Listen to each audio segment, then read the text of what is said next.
Hello dear students, कैसे हैं आप लोग। एक बार फिर से आपके अपने परिवार ड्रीम कॉम्पिटेटिव क्लासेस में सभी का वेलकम है, सभी का स्वागत है।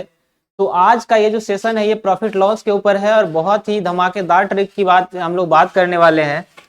तो आप लोग अगर एक है ना एक एस्पिरेंट्स है, एक तैयारी करने वाला स्टूडेंट है, तो इस तरीके का जो सवाल है आप लोग एग्जाम में अक्सर देखे होंगे। ठीक है, तो ये सवाल जो है बहुत ही बढ़िया है और अगर आप ऐसे सवाल को करने के लिए अगर आप ज्यादा से ज्यादा समय ले रहे हैं है ना, तो आज के बाद ये समय जो है आपका बचने वाला है। मतलब ये सवाल आप देखते ही क्या करेंगे, सिर्फ 1 सेकंड में आप इसका उत्तर करेंगे। कितना बाबू? सिर्फ 1 सेकंड में।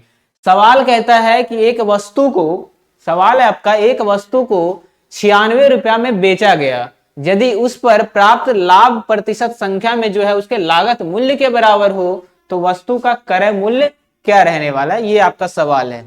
तो ऐसा सवाल जो है बहुत ज्यादा एग्जाम में पूछता है और ज्यादा नहीं, सिर्फ एक सवाल पूछेगा और अगर आपको इसका कॉन्सेप्ट पता नहीं होगा तो क्या होगा, आप ये सवाल छोड़कर आ जाएंगे या गलत करके आ जाएंगे। ठीक है, चलिए तो एक बार शेयर करिएगा इस क्लास को। आज हम लोग जो है इसको बिल्कुल कुछ सवालों को करने वाले हैं और ऐसे सवाल एग्जाम में आज के बाद अगर आएगा तो आप क्या करने हैं, धुआं धुआं उड़ा देना है आपको। ठीक है, देखिएगा सवाल क्या कहता है। 96 लिखा हुआ है, 96 को आप क्या करिए, ऐसे दो टुकड़ों में बांटिए जिसके बीच का अंतर क्या हो, 10 हो। याद रखिएगा, जिसके बीच का जो डिफरेंस होना चाहिए वो 10 होना चाहिए। ठीक है, तो ऐसे आप इसको दो टुकड़ों में बांटिए जिसके बीच का अंतर 10 हो और गुना करने पर 96 आ जाए। तो कहिएगा सिंपल सी बात है सर, 10 अंतर लाना है ना। 16 और 6 96 होता है, 16 और 6 का गुणनफल 96 होता है और इन दोनों के बीच का गैप कितना है, 10 का है।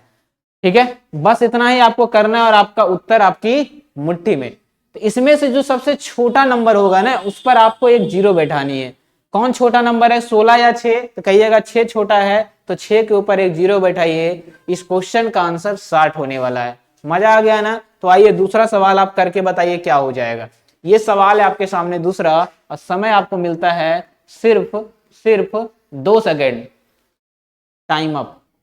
सिर्फ 2 सेकेंड देखना है और आपको आंसर करनी है। देखिएगा 144 को आपको ऐसे दो टुकड़ों में बांटनी है जिसके बीच का गैप 10 हो और गुना करने पर 144 आ जाए।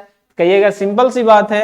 18 को अगर हम 8 से माइनस करते हैं तो अंतर 10 का आ रहा है और गुना करने पर 18 44 आ रहा है। बिल्कुल, तो हमने क्या कहा, जो छोटा वाला नंबर होगा उसके ऊपर आपको एक जीरो बैठानी है।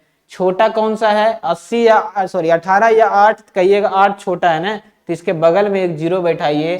80 इस क्वेश्चन का क्या होगा, आंसर होगा। ठीक है, अगर क्लास समझ में आ रहा है तो इस सवाल का आंसर जो है आपको कमेंट बॉक्स में बतानी है। ठीक है, क्लास क्वेश्चन भले ही आपको देखने के बाद आपको लग रहा होगा कुछ नहीं क्वेश्चन में, लेकिन यही क्वेश्चन कॉन्सेप्ट जब पता नहीं होता है ना तो ज्यादा समय ले लेते हैं या फिर आप एग्जाम में इसको छोड़कर आते हैं।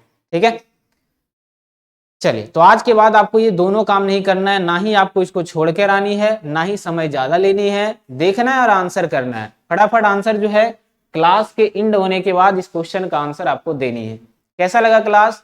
तो ये जो ट्रिक है आपको अगर हेल्पफुल साबित हुआ होगा तो इसको शेयर करिएगा और कमेंट बॉक्स में जरूर बताइएगा ये क्लास कैसा लगा। क्या ऐसा ही और भी क्लास लाया जाए, ये कमेंट बॉक्स में बताइएगा। ठीक है।